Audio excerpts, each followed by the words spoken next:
C'est l'un des rares endroits au monde où une résidence présidentielle, un musée vivant, des cathédrales orthodoxes et des archives d'État coexistent derrière les mêmes murs, au cœur d'une capitale. Comment est-ce seulement possible? Et qui a vraiment bâti ce symbole absolu de la Russie? Bonjour à tous, je suis Victor Latour et aujourd'hui nous parlons du Kremlin de Moscou. 10 faits, 10 histoires que vous ne soupçonniez pas. C'est parti. Bienvenue dans l'endroit le plus surveillé de Russie, et pourtant ouvert à tous les touristes du monde. Le Kremlin de Moscou est aujourd'hui à la fois la résidence officielle du président de la Fédération de Russie, un complexe muséal classé au patrimoine mondial de l'UNESCO, un lieu de culte orthodoxe actif et un dépôt d'œuvres d'art parmi les plus précieuses de la planète. Tout cela derrière les mêmes murs, en plein centre de Moscou. Ce paradoxe apparent a une histoire longue de plus de 800 ans, une histoire que la plupart des visiteurs ne connaissent pas vraiment lorsqu'ils franchissent les portes de la forteresse. Le complexe s'étend sur 28 hectares au sommet de la colline Borovitskaya, surplombant la rivière Moskova au sud et la place Rouge à l'est. Ces murailles mesurent entre 5 et 19 mètres de haut, avec une épaisseur allant de 3,5 mètres à 5,5 mètres. Le périmètre total dépasse 2200 mètres, ponctué de 20 tours, dont la plus haute culmine à 80 mètres. À l'intérieur se trouvent 5 palais, 4 cathédrales, de nombreux bâtiments administratifs et les bureaux où se prennent aujourd'hui les décisions les plus importantes de l'État russe. Ce n'est pas un musée figé dans le passé, c'est un organisme vivant, qui respire, qui gouverne et qui prie simultanément. Pendant des siècles, le Kremlin a été le centre absolu du pouvoir russe. Depuis le prince Youri Dolgorouki, qui y érigea les premières palissades de bois en 1156, jusqu'aux tsars qui y furent couronnés dans la cathédrale de la Dormition, en passant par Lénine qui s'y installa en 1918 après avoir transféré la capitale de Pétrograd à Moscou. Chaque régime a laissé son empreinte dans la pierre. Puis vint une rupture brutale. À partir de la révolution bolchevique, le Kremlin se ferma au public. Pour 38 ans. De 1917 à 1955, ces murs devinrent un espace hermétiquement clos, réservé aux seuls membres du gouvernement soviétique et à leurs proches. Les cathédrales médiévales se transformèrent en entrepôts et en ateliers. Les cloches se turent. Ce sont les soldats soviétiques ordinaires, et non les dignitaires du parti, qui furent parmi les premiers à redécouvrir le Kremlin lorsque Khrouchtchev ordonna sa réouverture en 1955. Des témoignages de l'époque décrivent des files d'attente qui s'étiraient sur des centaines de mètres dès le premier jour. Des hommes et des femmes qui n'avaient jamais mis les pieds dans la forteresse alors qu'ils vivaient à quelques rues de là depuis toujours. Pour eux, ce n'était pas une visite touristique, c'était une réappropriation. Aujourd'hui, le Kremlin accueille chaque année des millions de visiteurs qui déambulent entre les cathédrales dorées et les palais impériaux, à quelques dizaines de mètres seulement des bureaux présidentiels gardés par des soldats en faction permanente. Les offices religieux ont repris dans les cathédrales à partir de 1990. Les cloches qui s'étaient tues pendant plus de 70 ans ont sonné à nouveau. Depuis 1990, l'ensemble du Kremlin et de la place Rouge figure sur la liste du patrimoine mondial de l'UNESCO, reconnaissance d'une valeur universelle que même les bouleversements du XXe siècle n'ont pas réussi à effacer. Une forteresse fondée il y a près de 900 ans qui, chaque matin, ouvre ses portes au monde entier tout en continuant d'abriter le pouvoir bêta. Il existe peu d'endroits sur Terre où l'histoire et le présent cohabitent avec une telle densité. Le symbole le plus russe au monde a été conçu par des Italiens. Ce n'est pas une métaphore ni une exagération. Les murailles de briques rouges, les tours crénelées, les cathédrales à coupoles dorées qui définissent aujourd'hui l'image du Kremlin ont été dessinées et érigées par des architectes venus de Bologne, de Milan et de Venise à la fin du XVe siècle. Pendant des décennies, les moscovites les appelaient simplement les Friasi, les Italiens, sans même prendre la peine de retenir leur nom. Et pourtant, sans eux, le Kremlin que le monde entier reconnaît aujourd'hui n'existerait pas. Tout commence avec une catastrophe. En 1474, les maçons russes tentent de reconstruire la cathédrale de la Dormition, la grande église du Kremlin. Le chantier avance pendant 2 ans. Les murs montent. Puis l'édifice s'effondre brutalement. Les chroniques de l'époque attribuent la catastrophe à un tremblement de terre, à un mortier de mauvaise qualité et à des erreurs de calcul dans la construction des voûtes. Le grand prince Ivan III se retrouve face à un problème d'une ampleur considérable. La cathédrale principale de son État vient de s'écrouler sur elle-même, et ses propres bâtisseurs ont prouvé qu'ils n'étaient pas en mesure de la reconstruire correctement. C'est alors qu'il prend une décision qui va transformer Moscou pour les siècles à venir. Ivan III envoie une délégation en Italie avec une mission précise: recruter le meilleur architecte disponible. La Renaissance bat son plein, et les maîtres italiens sont alors les ingénieurs les plus recherchés d'Europe. C'est Ridolfo Fioravanti, natif de Bologne, surnommé Aristote pour l'étendue de son savoir, qui accepte de faire le voyage. Il a déjà 60 ans lorsqu'il arrive à Moscou en 1475. Sa réputation le précède. Il est connu en Italie pour avoir déplacé des tours entières sans les démolir, pour ses ponts et ses fortifications. Mais rien dans sa carrière ne l'a préparé à ce qu'Ivan III attend de lui. La mission est simple en apparence: reconstruire la cathédrale effondrée. En réalité, c'est toute une capitale qu'il s'agit de refonder. Fioravanti commence par démolir ce qui reste des murs écroulés. Il conçoit ensuite un nouveau four à briques, une technique inconnue à Moscou à l'époque, et met au point un mortier d'une solidité nouvelle. Sa cathédrale de la Dormition, achevée en 1479, combine les formes traditionnelles de l'architecture orthodoxe russe avec les principes de la Renaissance italienne. Symétrie, proportions géométriques rigoureuses, clarté de l'espace intérieur. Pour s'inspirer des modèles russes anciens, il fait même le voyage jusqu'à Vladimir pour étudier la cathédrale de la Dormition du XIIe siècle.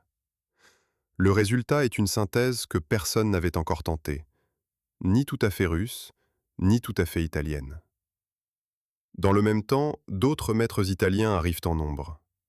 Pietro Antonio Solari, venu de Milan en 1490, dessine 6 des 20 tours actuelles du Kremlin, dont la célèbre tour Spasskaya. Marco Ruffo conçoit le palais à facettes, la grande salle de réception des princes. Aloisio le Nouveau érige la cathédrale de l'Archange Michel. 100 millions de briques sont utilisées pour les seules murailles, un matériau que les chroniques russes décrivent comme une nouveauté absolue pour la ville. Les Italiens introduisent également un réseau de galeries souterraines sous la forteresse, indispensable dans toute citadelle moderne de l'époque. Fioravanti ne rentra jamais en Italie. Après l'achèvement de la cathédrale, Ivan III le garda à son service comme ingénieur militaire. Il l'emmena même en campagne contre la République de Novgorod, où ses canons, fabriqués dans l'atelier qu'il avait lui-même installé à l'intérieur du Kremlin, jouèrent un rôle décisif. L'homme qui était venu bâtir une église finit sa vie comme artilleur au service du tsar. Ses collègues italiens, eux, furent rebaptisés à la russe pour la commodité des moscovites.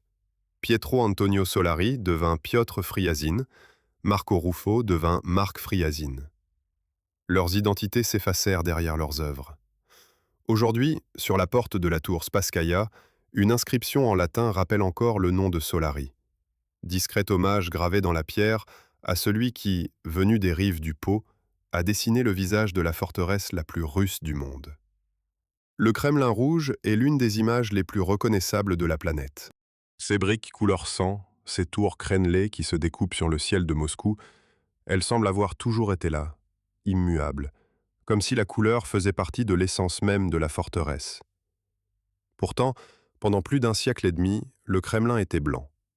D'un blanc éclatant, soigneusement entretenu, ravalé régulièrement pour que la chaux reste immaculée.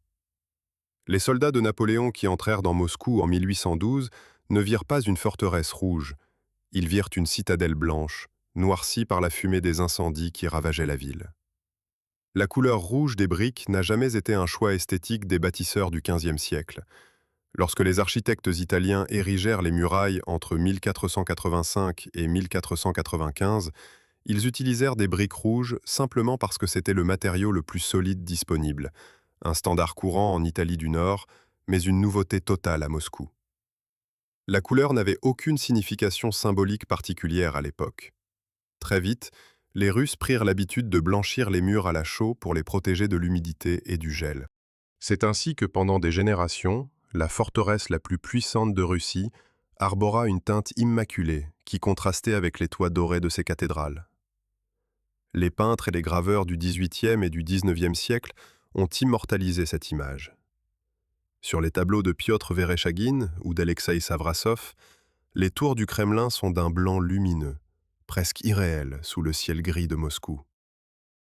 Le plus ancien daguerréotype connu de la ville, réalisé en 1842 par le photographe français Noël Le Rebourg, montre clairement les tours Borovitskaya, Vodovzvodnaya et Blagovetchenskaya d'une blancheur éclatante.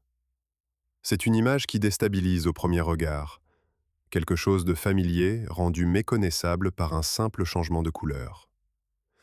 Pourtant, pendant plus de 150 ans, c'était le visage ordinaire du Kremlin pour tous ceux qui vivaient à Moscou. La transition vers le rouge se fit progressivement et sans décision officielle claire. À partir de la seconde moitié du XIXe siècle, l'entretien des murs se fit de moins en moins régulier. La chaux s'écailla, les briques rouges réapparurent par plaques. Certaines tours continuèrent d'être blanchies, tandis que d'autres retrouvaient leur couleur d'origine, créant pendant plusieurs décennies un Kremlin bicolore, mi-blanc, mi-rouge, selon les photos d'archives de la fin du XIXe siècle. Après la révolution de 1917, le nouveau gouvernement soviétique n'avait ni le temps ni le désir de s'occuper de ravalement. Les murs s'assombrirent lentement, abandonnés à eux-mêmes. C'est la Seconde Guerre mondiale qui accéléra le basculement définitif. En 1941, pour tromper les bombardiers allemands, les ingénieurs soviétiques repeignirent les tours et les toits en brun rouille pour les fondre dans le tissu urbain. Après la guerre, lorsque vint le moment de restaurer la forteresse pour le 800e anniversaire de Moscou en 1947, Staline trancha. Les murs seraient désormais rouges. La logique était à la fois idéologique et pratique. Rouge comme le drapeau soviétique, rouge comme la Révolution, et surtout infiniment plus simple à entretenir que la chaux blanche qu'il fallait renouveler tous les quelques années. Depuis ce jour, la couleur est maintenue par des campagnes régulières de teinture à la teinte rouge brique, et nul ne la remet en question. Il reste une ironie dans toute cette histoire. La place rouge, dont le nom russe Krasnaya Plokchad signifie non pas place rouge, mais belle place, le mot krasny, désignant à la fois le rouge et le beau en vieux russe, n'a jamais tiré son nom de la couleur de la forteresse. Elle s'appelait ainsi bien avant que les murs du Kremlin ne redeviennent rouges. Aujourd'hui, le rouge du Kremlin et le rouge de la place semblent former un tout indissociable. Mais cette cohérence visuelle n'a qu'environ 80 ans, et elle doit beaucoup à une décision de Staline prise à la fin d'une guerre dévastatrice. Au cœur du Kremlin se trouvent les deux plus grands objets de leur catégorie dans le monde entier, et ni l'un ni l'autre n'a jamais accompli la fonction pour laquelle il a été créé. La plus grande cloche de l'histoire de l'humanité n'a pas sonné une seule fois. Le plus grand canon par calibre n'a pour ainsi dire jamais tiré. Voltaire, qui n'était pas homme à laisser passer une telle occasion, écrivit avec ironie que les deux plus grandes gloires du Kremlin étaient une cloche muette et un canon inutile. Ce qu'il ne savait pas, c'est que derrière ces deux échecs monumentaux se cachaient des histoires d'ambition démesurée, de catastrophes répétées et d'une obstination toute russe face à l'impossible. Le canon du Tsar fut coulé en bronze en 1586 par le maître fondeur Andreï Tchokov, sur ordre du Tsar Fiodor Ier, fils d'Ivan le Terrible. Ses dimensions défient l'entendement. Le canon mesure 5 mètres et 34 centimètres de long, pèse près de 40 tonnes et son calibre intérieur atteint 890 mm, soit près d'1 mètre. Aucun canon de cette taille n'a jamais été fabriqué avant ni après. Il fut d'abord positionné sur la place rouge pour protéger les approches orientales du Kremlin, et son existence même était un message adressé aux ambassadeurs étrangers. La Russie est capable de fondre des monstres de bronze que nul autre État ne peut égaler. Le problème est que tirer un boulet solide depuis ce canon aurait vraisemblablement détruit l'arme elle-même. Les analyses conduites à la fin du XXe siècle ont révélé des traces de poudre à l'intérieur du canon. Il a donc été tiré au moins une fois, probablement avec une charge de mitraille réduite. Mais l'affût décoratif en fonte qui le supporte depuis 1835 rend désormais tout tir définitivement impossible. La cloche du Tsar a une histoire encore plus tourmentée. Elle est la troisième d'une lignée maudite.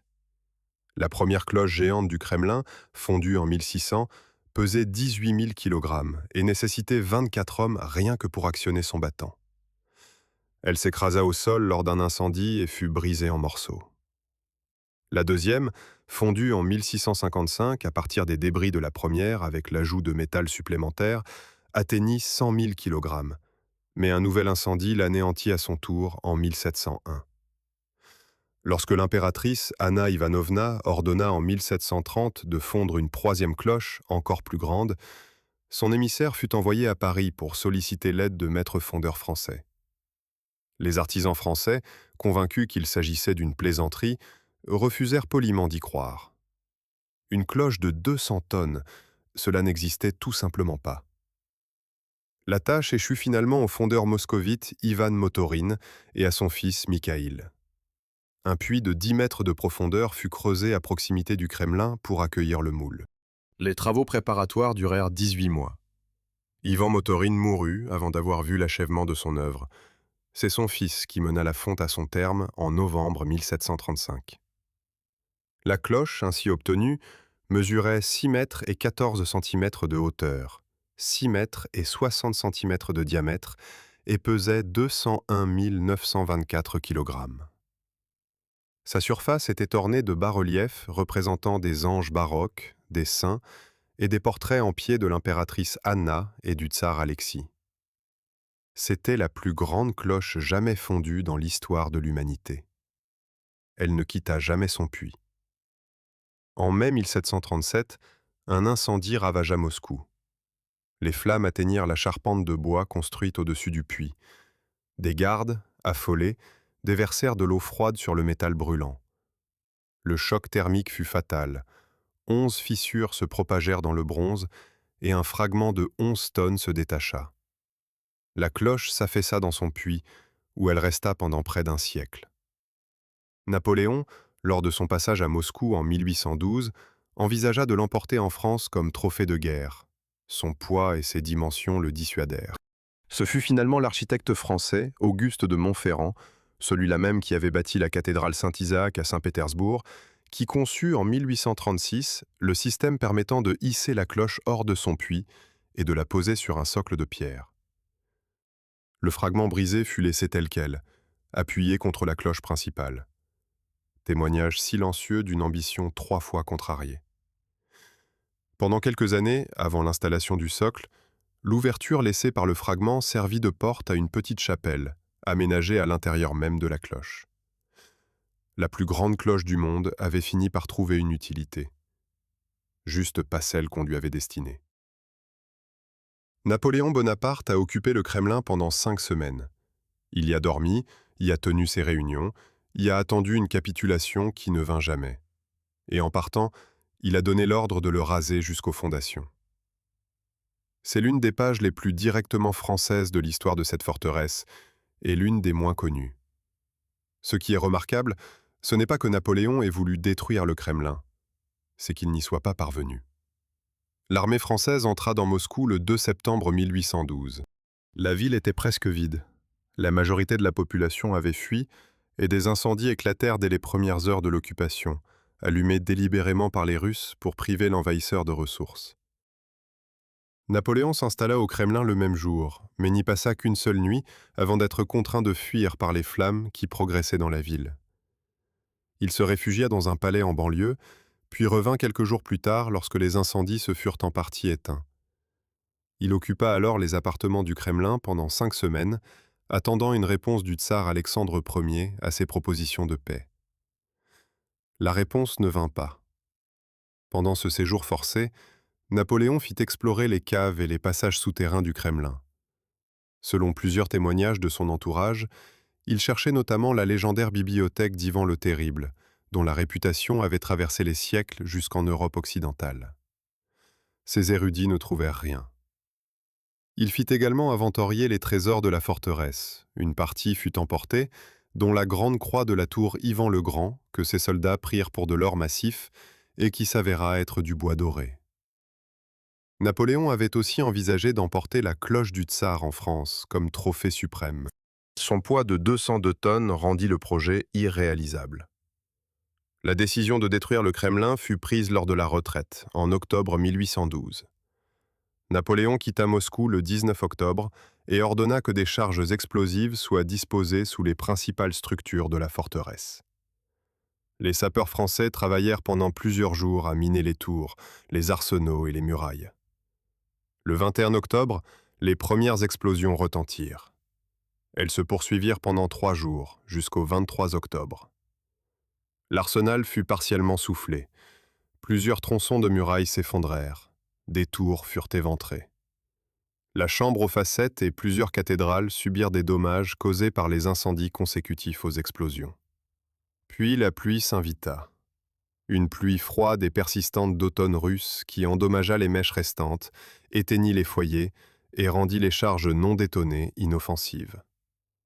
Des habitants de Moscou, revenus dans la ville dévastée, s'employèrent à couper les cordons encore intacts avant qu'ils ne s'allument.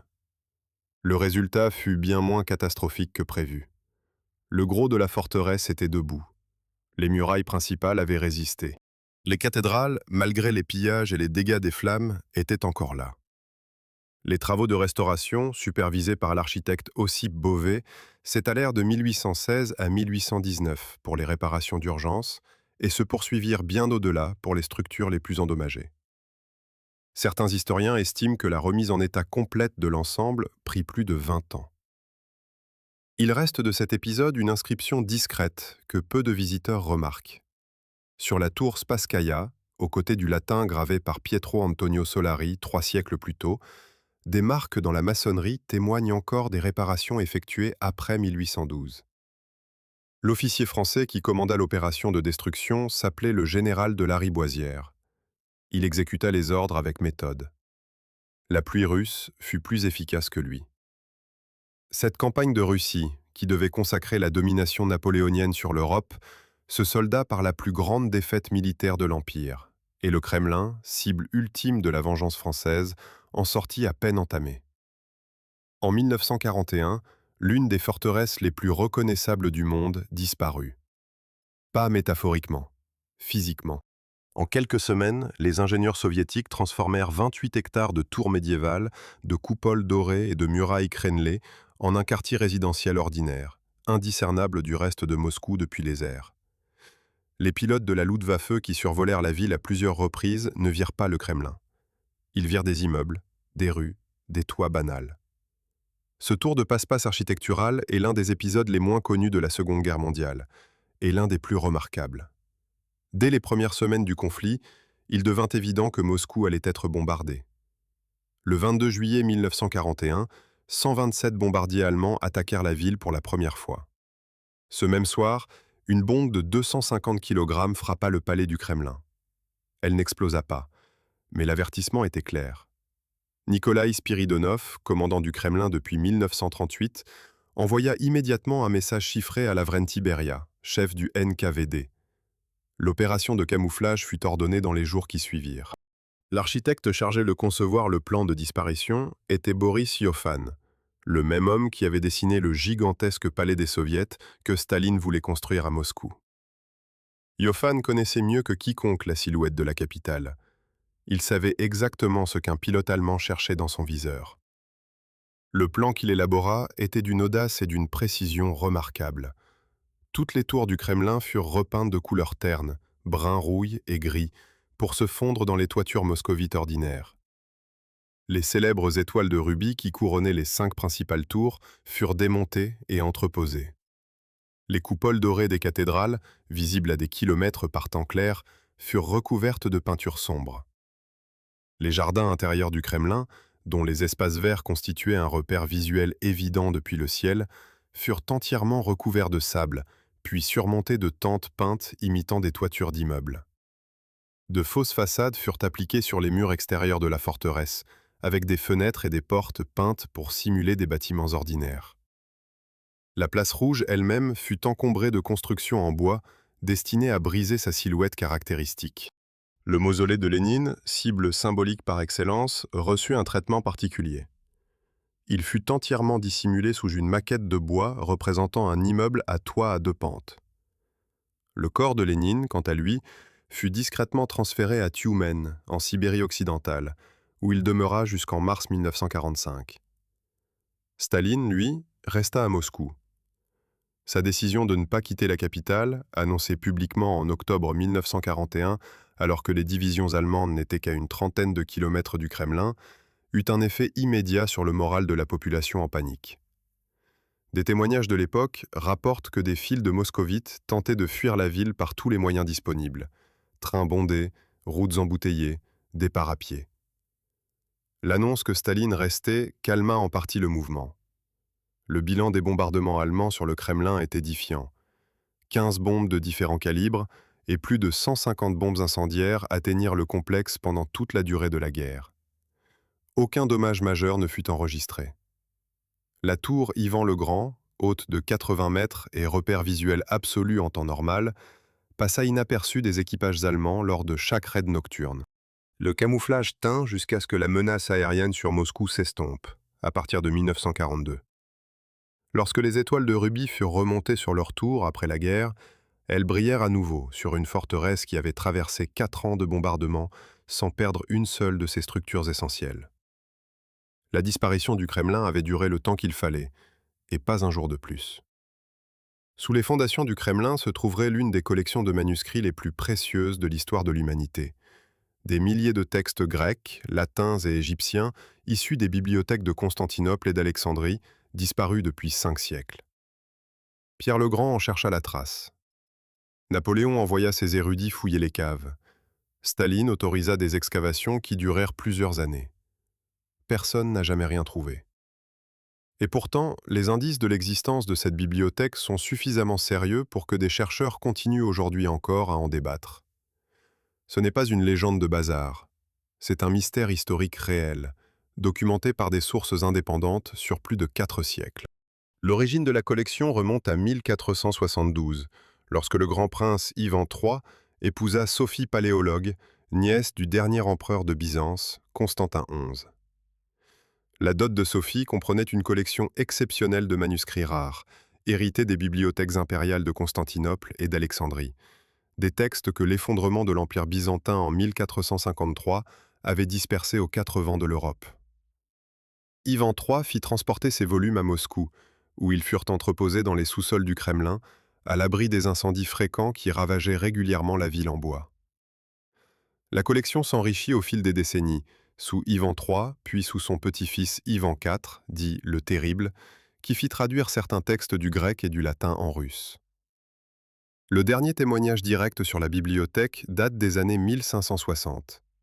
Un pasteur protestant allemand nommé Johann Wettermann fut convoqué par Ivan le Terrible dans une salle souterraine du Kremlin.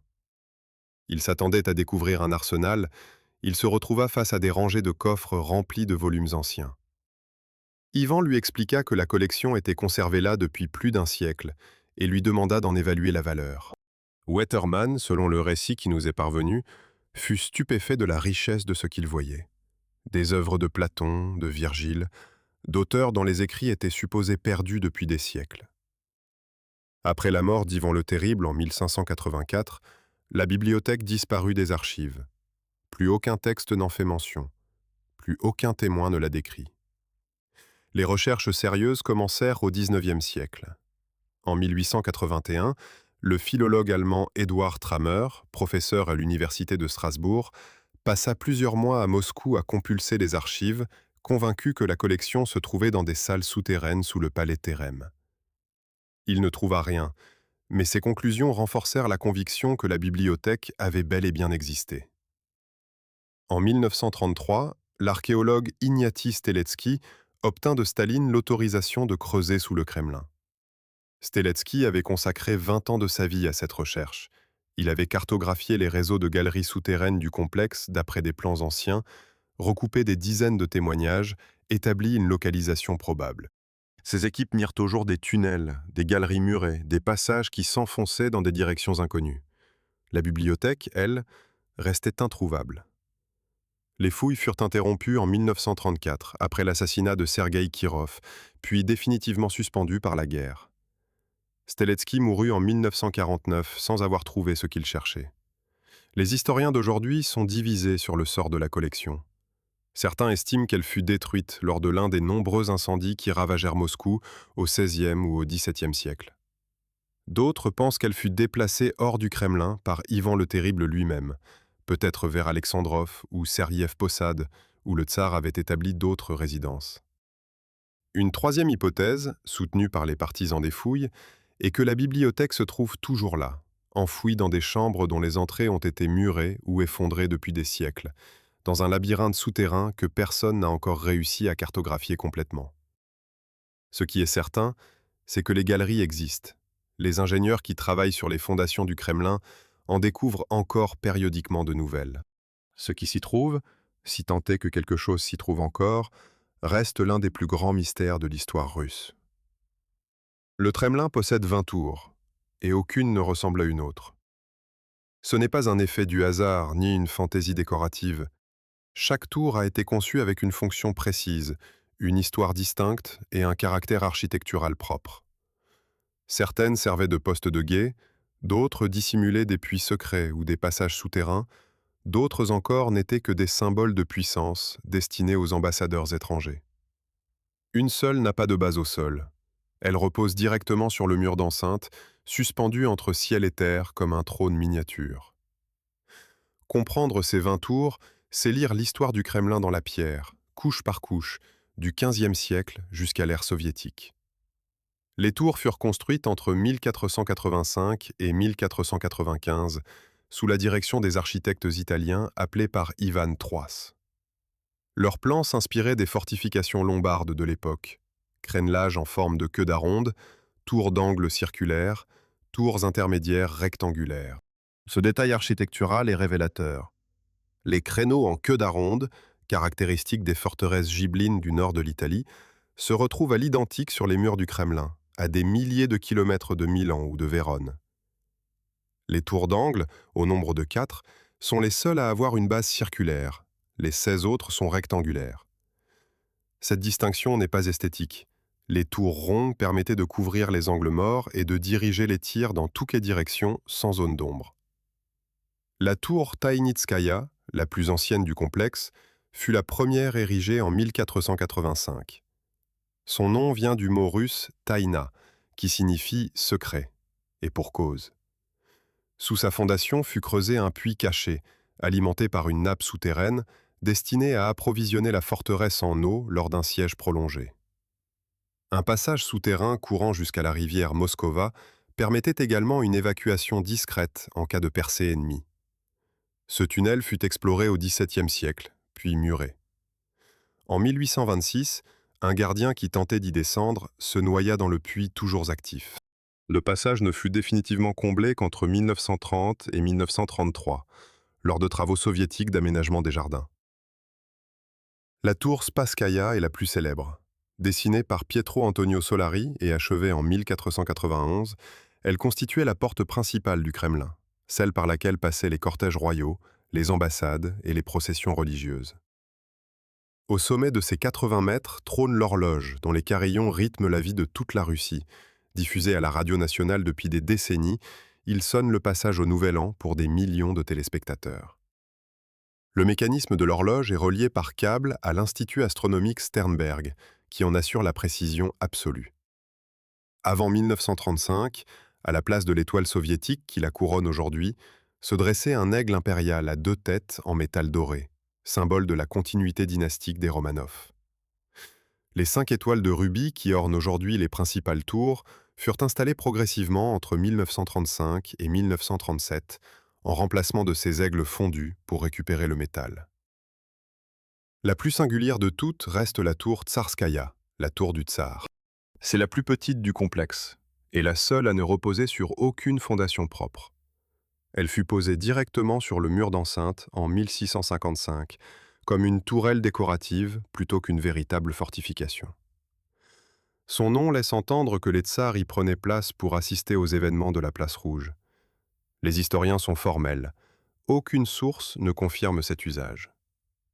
La tour abritait en réalité les cloches du service d'alarme incendie de la forteresse. Son nom lui vient probablement de sa silhouette. Elle ressemble à un trône miniature posé sur les remparts, et les moscovites du XVIIe siècle y virent naturellement un siège royal. Ce malentendu architectural dure depuis près de 4 siècles, et personne ne semble pressé de le corriger.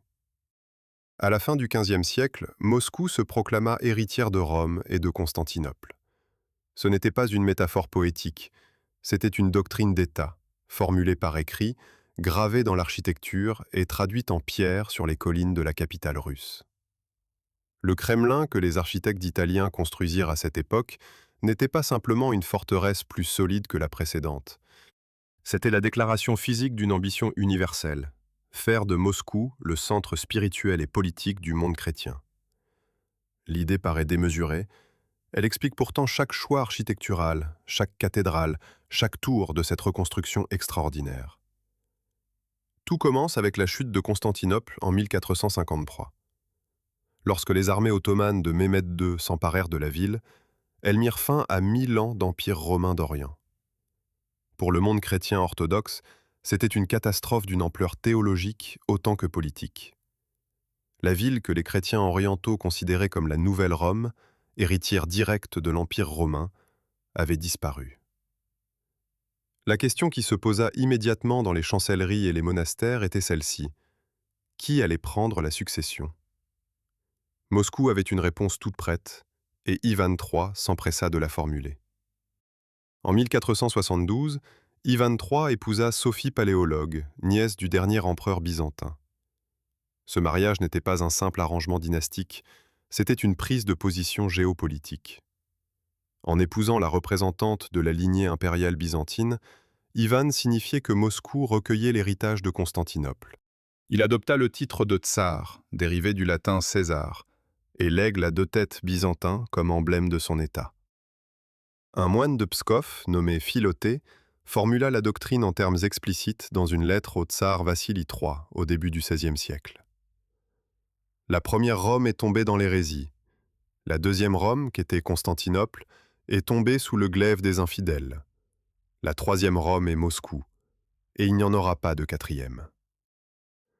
Cette phrase, sobre et absolue, devint le fondement idéologique de l'État russe pour les siècles à venir. C'est cette ambition qui explique l'invitation des architectes italiens.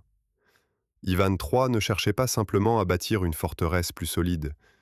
Il voulait une capitale digne d'une nouvelle Rome, une ville dont l'architecture proclamerait au monde entier la grandeur et la légitimité du pouvoir moscovite. Le paradoxe apparent de faire appel à des Italiens pour incarner une ambition byzantine et russe s'explique par la logique de l'époque. Les maîtres de la Renaissance italienne étaient les meilleurs bâtisseurs d'Europe, et Ivan voulait le meilleur. Fioravanti, Solari et leurs collègues furent donc chargés de construire non seulement des murs et des tours, mais des cathédrales, dont la splendeur rivaliserait avec Sainte-Sophie de Constantinople. La cathédrale de la Dormition, achevée en 1479, devint le lieu de couronnement de tous les tsars et empereurs russes jusqu'à Nicolas II en 1896. Chaque couronnement reproduisait symboliquement la continuité de la lignée impériale qui remontait, dans l'esprit des Russes, jusqu'à Rome elle-même. La doctrine de la Troisième Rome ne fut jamais officiellement abandonnée. Elle se transforma, se dilua, prit des formes successives à travers les siècles. Messianisme religieux sous les tsars, ambition pan-slave au XIXe siècle, prétention à un empire mondial sous les soviets. Le Kremlin demeura dans chacune de ces incarnations le lieu où le pouvoir se légitimait, où les dirigeants affirmaient leur filiation avec quelque chose de plus grand qu'eux-mêmes. Lorsque Lénine choisit le Kremlin comme siège du gouvernement soviétique en 1918, il rejeta explicitement la symbolique impériale, mais il choisit exactement le même endroit que tous ses prédécesseurs depuis Ivan III. La forteresse construite pour incarner la Troisième Rome abrita successivement les tsars orthodoxes et les commissaires athées, sans que ces murs changent de nature. Il n'est pas de meilleure preuve que l'architecture dure plus longtemps que les idéologies qui la commandent. Le régime qui fit du Kremlin son quartier général détruisit plus de la moitié de ses bâtiments historiques. En moins de 40 ans, 28 des 54 structures médiévales et impériales qui composaient le complexe furent rasées, dynamitées ou démolies pierre par pierre. Non par des ennemis étrangers, non par des incendies ou des guerres, mais par le gouvernement soviétique lui-même, installé dans ses murs depuis 1918. C'est l'une des destructions patrimoniales les plus massives de l'histoire européenne du XXe siècle, et elle se déroula dans un silence presque total, à l'abri des regards, derrière des murs fermés au public pendant 38 ans. Lorsque Lénine transféra la capitale de Pétrograd à Moscou en mars 1918, le Kremlin devint du jour au lendemain le centre névralgique de l'État soviétique. Les cathédrales furent fermées au culte. Les palais impériaux furent reconvertis en bureaux, en logements pour les dirigeants du parti et en salles de réunion. Lénine lui-même s'installa dans un appartement du bâtiment du Sénat, où il vécut et travailla jusqu'à sa mort en 1924. Les témoignages de son entourage décrivent un espace spartiate, des assiettes ébréchées dans les placards, des chaises ordinaires, un piano sur lequel il jouait le soir. L'homme qui habitait la forteresse des Tsars vivait comme un fonctionnaire modeste. Mais pendant ce temps, autour de lui, la transformation du Kremlin était déjà en marche. Les destructions les plus lourdes eurent lieu sous Staline, dans les années 1930. Le monastère du Miracle, fondé au XIVe siècle par le métropolite Alexis, fut rasé en 1930. Le couvent de l'Ascension, fondé en 1397 par la veuve de Dimitri Donskoï et lieu de sépulture des grandes princesses et des tsarines depuis 2 siècles, fut détruit la même année. À leur place s'élevèrent des bâtiments administratifs soviétiques en béton. Le perron rouge de la chambre à facettes, escalier cérémoniel du XVe siècle par lequel les tsars descendaient pour se montrer au peuple lors des grandes occasions, fut démoli. Des palais classiques du XVIIIe siècle disparurent pour faire place à des constructions fonctionnelles.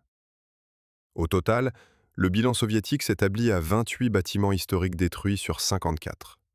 Plus de la moitié du patrimoine architectural intérieur du Kremlin, effacé en quelques décennies. En 1961, une nouvelle offense fut infligée à l'ensemble. Le palais des congrès soviétiques, bâtiment moderniste de verre et de béton blanc, fut érigé à l'intérieur même du Kremlin, à quelques mètres des cathédrales médiévales. Sa construction nécessita de creuser plusieurs niveaux souterrains pour que le bâtiment ne dépasse pas en hauteur les tours environnantes, une contrainte technique ingénieuse qui n'atténua pas l'indignation des architectes et des historiens de l'époque. Le contraste entre ce parallélépipède soviétique et les coupoles dorées du XVe siècle était si brutal que même au sein du régime, des voix s'élevèrent contre ce qu'elle décrivait comme une profanation architecturale. Ces voix ne furent pas entendues. La chute de l'Union soviétique en 1991 ouvrit une période de réexamen. Les offices religieux reprirent dans les cathédrales dès 1990, pour la première fois depuis 73 ans. Les cloches qui s'étaient tues depuis la Révolution sonnèrent à nouveau. Des programmes de restauration ambitieux furent lancés pour les structures encore debout. Le perron rouge de la chambre à facettes, détruit par Staline, fut même reconstruit à l'identique en 1994, d'après les plans et les photographies d'archives. Ce retour partiel vers le passé ne pouvait pas effacer les pertes. Les monastères rasés, les palais disparus, les fresques détruites ne reviendront pas. Mais il dit quelque chose d'essentiel sur la nature du Kremlin. Cette forteresse a traversé les invasions mongoles, l'occupation polonaise, les bombardements napoléoniens, les destructions soviétiques et 2 guerres mondiales. Elle est encore là. Abîmée, transformée, amputée d'une partie de sa substance, mais là, toujours debout au centre de Moscou, comme elle l'était il y a 900 ans. Voilà, c'est tout pour aujourd'hui. Merci de m'avoir accompagné jusqu'au bout de ce voyage à travers 9 siècles d'histoire, de pierres et de secrets. Si cette vidéo vous a appris quelque chose, n'hésitez pas à laisser un pouce bleu. C'est le meilleur moyen de soutenir le travail du canal. Et si vous ne voulez manquer aucun prochain épisode, abonnez-vous. Je suis Victor Latour. À très bientôt.